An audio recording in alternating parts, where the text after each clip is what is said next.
Welcome, everybody, to the X Factor Podcast, Episode 8, Section 1 of today's episode. We're going to be going through March Madness, because there's some March Madness going on today. And then we'll be also be going over free agency, NFL news, all of that, reacting.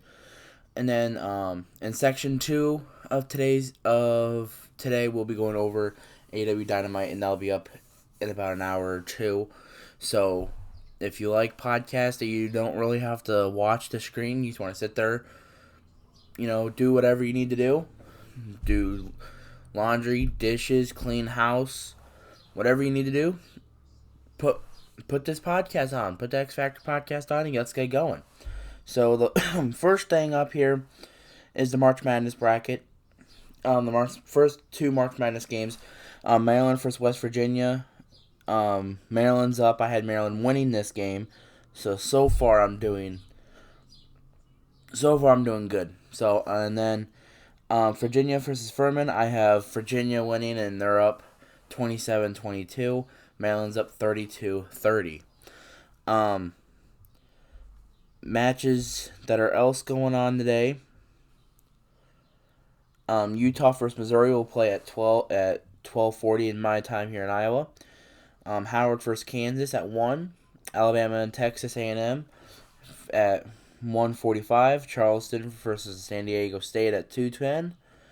Arizona and Princeton at 3:10. Arizona versus Arkansas. Iowa versus Auburn. Go Iowa. Let's go Hawks. Oral Roberts versus Duke. Colgate versus Texas. Boise State versus Northwestern. Northern Kentucky versus Houston. LA Lafayette versus Tennessee, Penn State versus Texas A&M, UNC Asheville versus UCLA. And those are all the matches for today, and I'll be going over the ones for tomorrow, and I'll be going over the games from today tomorrow as well. So we got a lot to talk about next week or so because of March Madness, NFL news, draft coming up. I will be getting my mock draft in next week. I will be doing a series of mock drafts. Let me know what team should draft who. Let me know your reactions of what team should draft whatever. And I'll be going, and all through next week, I'll be going through each division on what team should get what team needs to improve at one spot, team needs to not improve in some spots, and we could just go on from there. So, next week, busy week. So, let's get right into it. The Browns, we left off with Jacoby Brissett getting signed to the Commanders. I said I was rushing through last episode last week because I kind of was late on the episode. So today we're going to be going a little bit more smooth. It's going to be a little more longer video. It's not going to be me rushing through the whole thing. But Jadeveon Clowney is released from the Cleveland Browns. I am a little surprised that did happen. But, because I didn't expect them to release Jadeveon Clowney. I thought they were going to, re-sign him, whatever, keep him. But they ended up releasing him, and I do think he's going to go to a team that is possibly a contending team. Because I think he's already 30 now, so, and, well, he's not the same player he used to be, so. Next thing, the Steelers re-signed Larry Ogunjobi to a 3-year, $28.75 million deal. I think that's the right move for Steelers. They're trying to rebuild their roster, if you call. So, gonna keep him around. He's gonna be a good part for the defense. It's gonna help them a lot. So, Fletcher Cox re-signed with the Eagles. I am not surprised. I don't think Fletcher Cox is going to play for another team. Whether if next year is going to be his last year, I do not know. Because he's 33, 34 going on now. So who knows how many years he has left in him. And depending on how Jordan Davis plays, he might already replace Fletcher Cox. And with that being said, Graham, Lane Johnson, Fletcher Cox, and Jason Kelsey are all still with them. And Darius Slay, and there was something with Darius Slay. So apparently he's not released. I don't know what happened with that. It was so confusing, but he is staying and trying to get a deal done. So, safety Juwan Thornhill signs with the Browns on a 3-year, $21 million deal. Another loss for the Chiefs. They're losing another starter, as they've been losing a lot of starters so far on this offseason with Orlando Brown, now Juwan Thornhill, Andrew Wiley. So they're losing players. Whether they're going to pick that up back in the draft, I don't know. But if they don't pick it up in the draft, Chiefs are going to be looking a little weird next year. So, but then again, I'm not going to bet against Mahomes because he can do whatever he wants. So, and the Saints signed Jamal Williams to a 3-year deal. Not surprised he went. He left the Lions after David Montgomery signed with him. But Jamal Williams, he's going to be a great fit for the Saints. Whether their coach is an idiot or not, I do think Dennis Allen should be fired. Terrible coach, in my opinion. But signing Jamal Williams is great. They Alvin Kamara, whatever's going to happen with Alvin Kamara this next year or so. So that's all right for them. So. Another big thing that happened. The Panthers signed Miles Sanders. I did not expect Miles Sanders to go to the Panthers, but he is now the replacement for Christian McCaffrey for the Panthers, and well, let's just say the Panthers are starting to get going here. You know, people were clowning on the Panthers for that trade that they made with the Bears, but the more they keep going at it free agency, they might do a little better than Chicago. But Chicago's also doing good shit too, so it's gonna be interesting. One of the main focuses I'm gonna have next year for them too, because since they did make that trade, it's gonna be which team is better. If Chicago ends up being better with the stuff that they got, then that's all right for them. But if the Panthers got better with losing DJ Moore and trading all their picks, who knows? But the Vikings re-signed Alexander Mattison to a 2-year, $7 million deal. That one's great for them. They also, he's the backup to Dalvin Cook. He's great at the backup position, kind of like how Pollard was when Zeke was around at the start of his career. Whether how Alexander Mattison's going to replace Cook down the years, I don't know. But it's depending on how old Cook and Alexander are going to be later and down the road. So, great backup, great signing. But James Robinson has signed with the Patriots. Patriots are back at it again in free agency, signing Juju, now signing James Robinson, which is that's going to be another underrated part to their offense. They have Ramondre Stevenson and James Robinson. In my opinion, that's an underrated duo going in the next season with Mac Jones, with Juju, and I'm not saying Juju is a great player, but he's a good player. So going in the next year, that's gonna be really good for them. He has a 2-year, $8 million deal. So. Bengals, I did say the Bengals were gonna go, should go after an offensive lineman this offseason. I think I said it last week, maybe. They are losing starters. They're losing a lot of people, but they came up with a big one last night, with a 4-year, $64 million deal to Orlando Brown. Probably the best signing they've had for the offensive lineman. Last year, they had some great signs, but this one is obviously Orlando Brown. He's going to be the best one out of the whole entire group.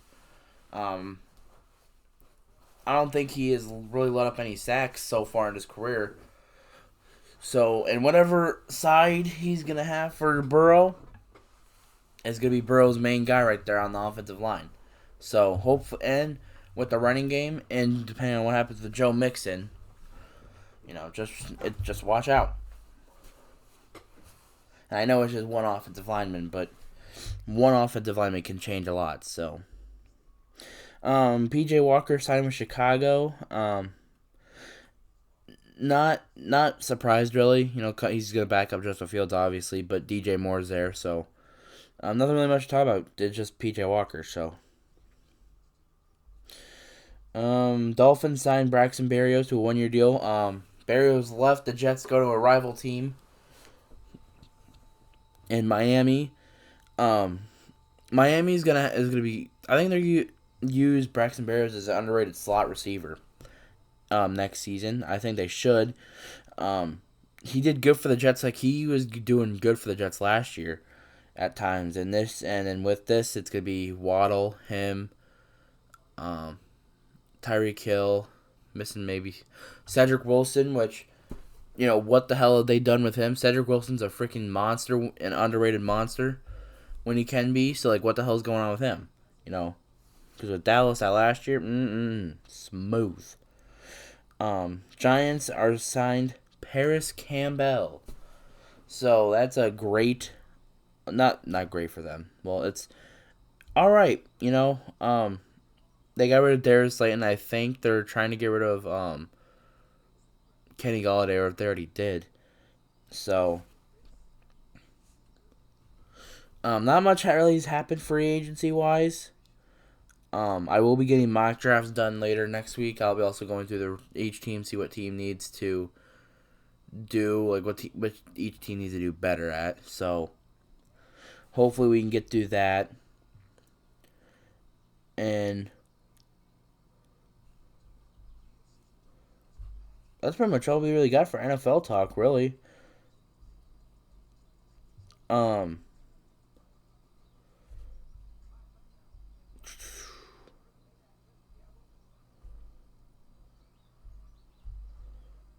So we're gonna get right into it here with some AEW Dynamite stuff here. So let's get into it. So the first thing that happened was MJF's bar mitzvah. Starting up with him with a bunch of women coming in there with him. He ends up kissing, I think there's 4 or 5 of them, and the last one he pretty much tongue kissed that one. And, he's celebrating everything. And then, here comes out Jungle Boy. I honestly did not expect the Jungle Boy to come out. I expected CM Punk because, I'm a CM Punk fanatic. So, I expected him to come out just randomly.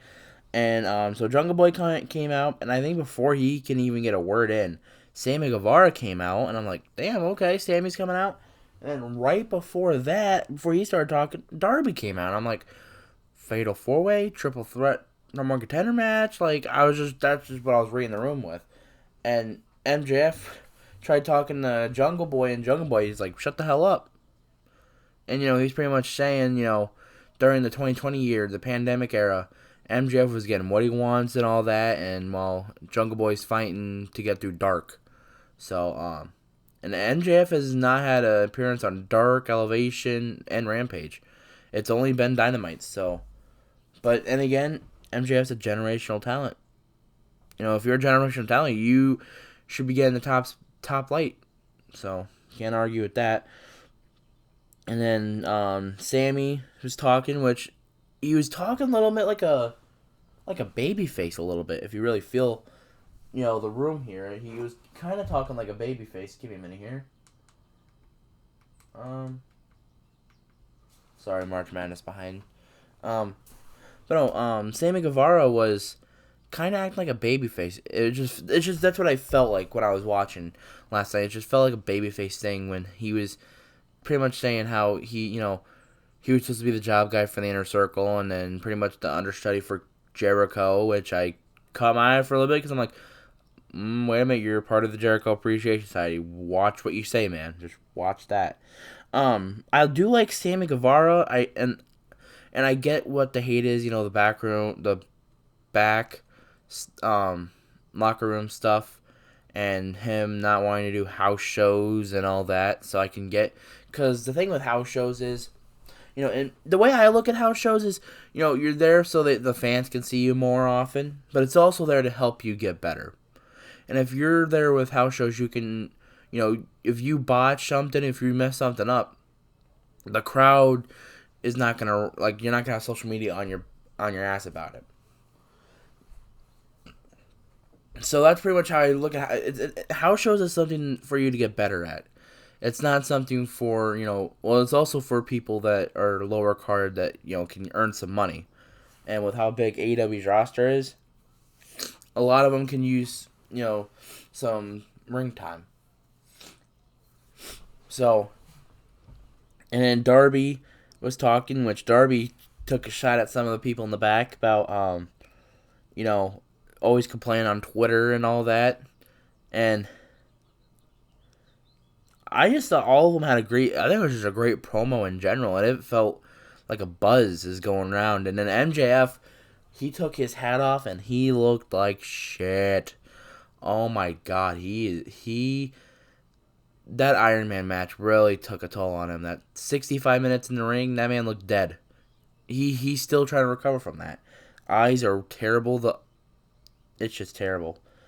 But as of what I'm gonna think is gonna go on with this, I think it might be a Fatal 4-Way, but of course they can't call it a Fatal 4-Way. It'll be a 4-way match.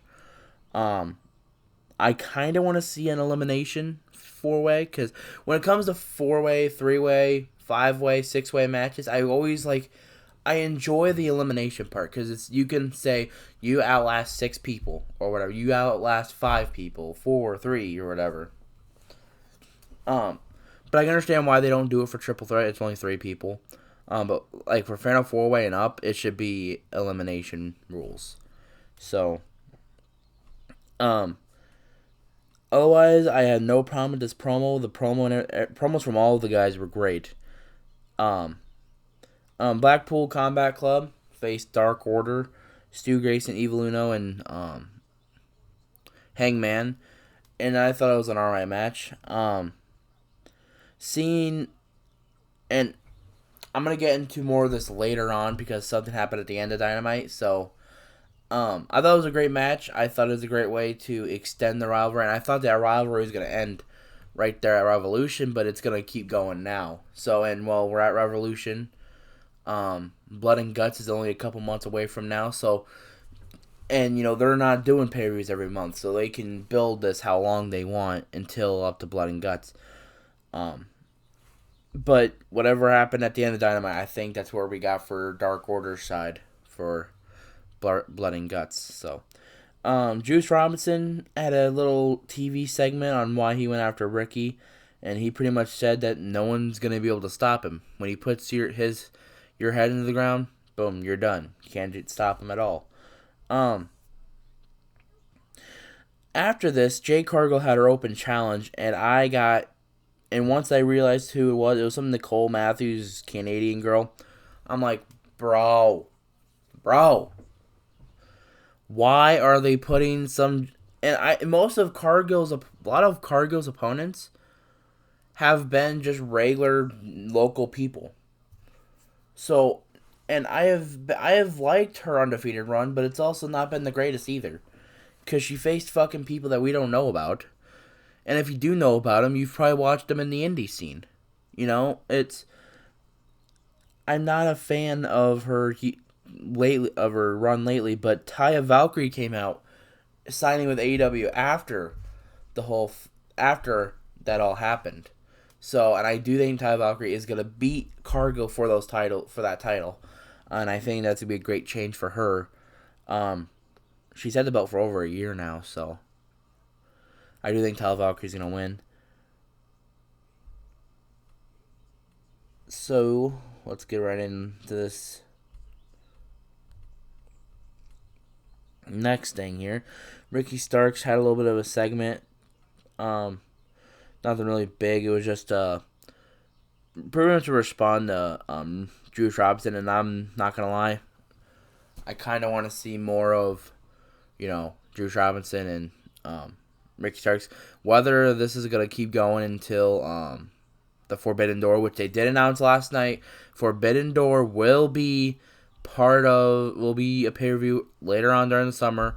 Love to hear it. I hope we're probably going to get Okada maybe up there soon. Okada versus Kenny potentially, maybe. Maybe. But Ricky Starks had a segment with Juice Robinson.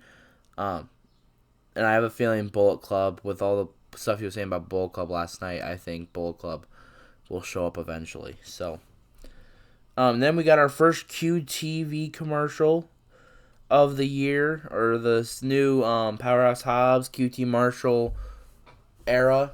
Once I found out Aaron Solo and all them were with it, I wasn't really excited for after that. But I'm digging QT Marshall and Powerhouse Hobbs. Everyone else I don't really like to see with them. Because I feel like, you're having Powerhouse Hobbs just around a bunch of people that are, I'm not saying misfits, but, they haven't done much in AEW. You see him on Dark, you see him on whatever Rampage once in a while, you see him, and I think QT Marshall has been trying the best that he can to get these guys up to where they can be, potential-wise. And I think having Powerhouse Hobbs with the group is going to help that group get much better. But I did like the QTV segment they did have. I do think it could have been better, though. But like I said, the first times are never really the best times. So, but in professional wrestling, that first time better be the best time. So, Orange Cassidy versus Jeff Jarrett for the international title. I wanted Jeff Jarrett to win. It was a great match. And with how old Jeff Jarrett is, like, he can still go at his age. I think he's, like, in his mid-50s. And he is just banging around. I did want him to win, though. I'm not going to lie to you. I think Jeff Jarrett should win a title. With how much he's been able to put in as a in-ring guy, I know how people say, older people putting over younger talent is kind of like a disrespectful or whatever way. I think this is the one time an older guy should win a title, is Jeff Jarrett. I will only accept Jeff Jarrett, CM Punk, Undertaker. I will only accept some of those guys. And then the Outcast. Oh no, there was a rap. The rap for what's his face? The Acclaimed, yeah. Sorry, not really digging the Acclaimed anymore. They had an alright rap. Didn't really hear much about it. But it was an alright rap. So, Outcast came out after that. And I thought the Outcast... And, and like I've said a lot of times, people are complaining about this whole Outcast, whatever. And when I heard about the Outcast, I'm like... They're kind of like the Outsiders, pretty much, from Scott Hall, Kevin Nash. But it's more of a women's version of the Outsiders. Outcast, I like it. It's a good name for them. And they're setting their stuff up for another Blood and Guts match at fucking Blood and Guts. And, I know the Garcia, a.k.a. Bella Twins, said that they were not going to AEW. But, when you look at how last night went, I'll get to that in a second, it's getting more like it. But what happened was Ruby Soho was pretty much talking trash about the fans. Saraya was talking trash to the fans. And I think, honestly, I'm going to be real with you guys. I do think the wrestlers think of wrestling fans as just a bunch of fatheads. Ironic, because I'm a fathead myself. So, that's an ironic thing to hear. So, I am liking the new Outcast, but Willow Nightingale, Sky Blue came out with, and Riho came out, I forgot about Riho, and then, Jamie Hayter and Britt Baker came out, and so those are 5 people right there, and, Ruby Soho, Saraya, Toni Storm, they got their 3 people. And I was sitting there last night, I'm like, who's going to fit that next 2 people? Like, there's not really people on the roster that have, been from WWE there to there. And I'm like, it ain't going to be Sasha. Or it's not going to be Mercedes Moné, Sasha Banks. And Naomi, she's still with the company, so she can't leave. She's not leaving. And I just realized the Garcia twins just left WWE, a.k.a. Bella Twins. I will always call them the Bella Twins because that's what I grew up seeing, the Bella Twins. So if you think about the Garcia twins, aka Bella twins, are gonna be, I, I'm not saying they're going to, and even though they said they're not going to, I'm not gonna believe them, because I have been lied to before by Nick Saban. I am not going to Alabama. What'd you do, Nick Saban? You went to fucking Alabama. Look where you're at now, man. So hey, best college coach of all time. So not hating. And then Angelo Parker after that. But actually, as of going for the Outcast versus the Bloodborne, AW people or women's wrestlers, it's getting better. I feel like because when the start of the rivalry started, people were hating on it instantly. And as more as it's getting, up to like the climax of it, it's getting better. It's like it started slow, but now it's slow. It's like a slow roller coaster. It's like going up, up, up, up, and then once the hell breaks loose, that's when it's gonna go down.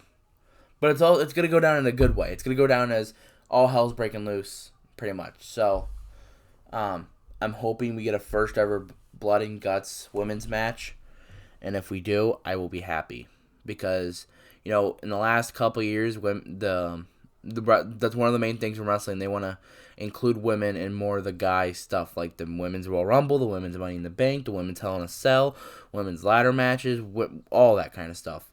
So having the first ever women's and then the women's tag titles, I do think women mid card championships should be a thing, but I'm not talking about AEW because they already got that. That's the TBS title. That's their mid card title.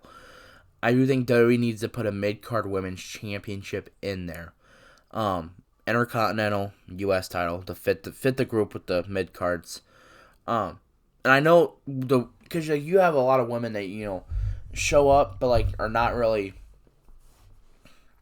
not in their really game feel. So and I did say this last week. I was going to go throughout the AEW roster and WWE roster and put them in a category of what championship needs to get put into. I will do that tomorrow. Tomorrow it's going to be a long episode. I'm going through the entire roster. I'm going to be going what I think about them, and if I haven't seen much of them, I'm going to say I haven't seen much of them. But as of what I've seen from them, that's what I'm going to put in there. So that'll be tomorrow's episode, including with the March Madness and all that. So from Friday all through next week, it's going to be quick. I will record Saturday, but I'll only record part of whether March Madness stuff, and I'll record SmackDown reactions and Rampage reactions. I will not record Sunday, but Monday I will be going right through and recording NASCAR, the NASCAR series from the weekend. I am going to watch my first ever Formula 1 race this weekend on the 18th, so I'm going to watch that for the first time. I've never really got into Formula 1, but, as more as I'm getting into NASCAR, the more I'm getting into Formula 1. I've been a NASCAR fan my whole life. Go Mark Martin. But we need to get back on track here. But that's what, I'm just letting y'all know that's what's going for next week or so. I have it all planned out. So, like I said, if you like long podcasts, if you like people who just sit there and talk, you can just do whatever you need to do and listen to them. I'm your guy. Face reveal, that will be down the future. Right now I'm going through a losing weight phase, so trying to at least.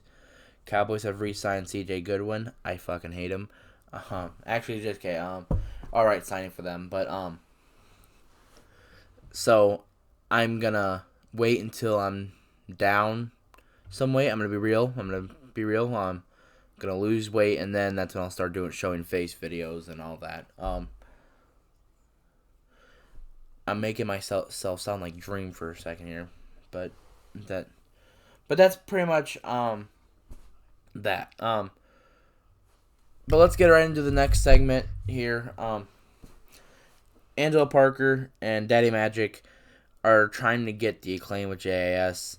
And I actually was thinking the other night, or a week ago, they don't show, Jericho Appreciation Jericho but it makes it seem like Jericho's supposed to put over a lot of the guys that are with him. Like, make sure that they're getting over. Make sure, and with Ty Conti, she's injured. Anna Jay, I don't even know where the hell she's been. Jake Hager, like I said, they had Jake Hager good, and then this My Hat stuff has kind of been stupid. But Angelo Parker and Daddy Magic, they're really doing something with them too now, and I like to see it. Because, for the longest time, you don't really see them. They're pretty much just the background talking guys. So, love to see that with the Acclaimed. I love hoping it's going to go down the road with that. Powerhouse Hobbs has an open challenge on Rampage, and Ray Phoenix did in fact accept that one. So, love to see Ray Phoenix. But he's going to lose, obviously, to Powerhouse Hobbs. But it's still, seeing him in a title match could be good.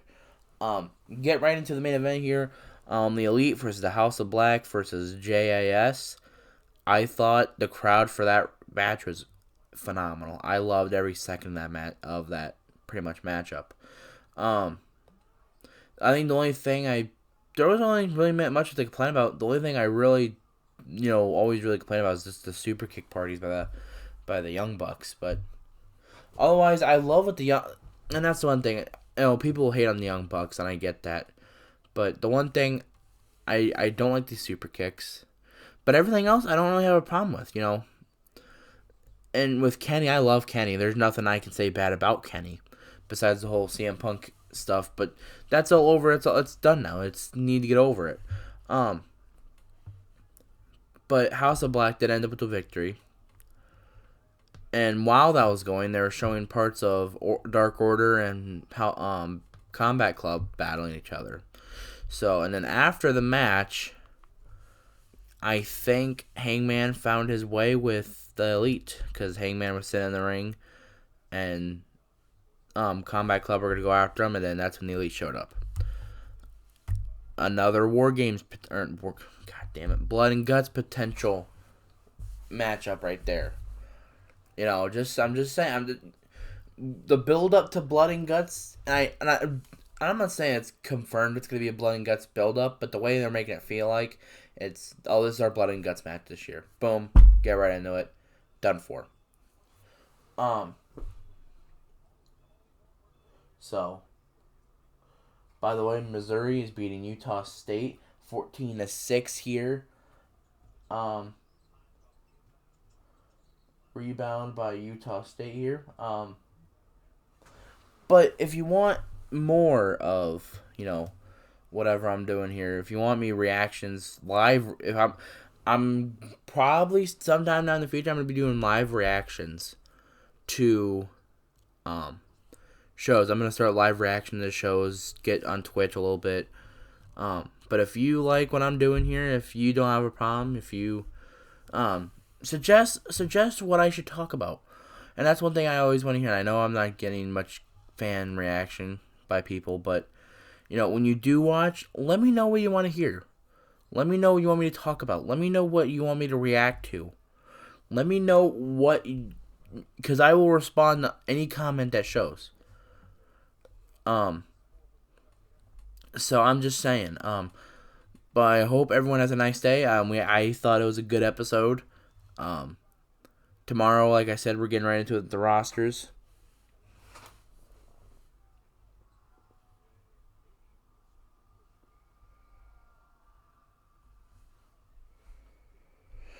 So, hopefully we get right into tomorrow with the rosters and all that. So, everyone have a good day, and I'll talk to you tomorrow. And stay blessed. Stay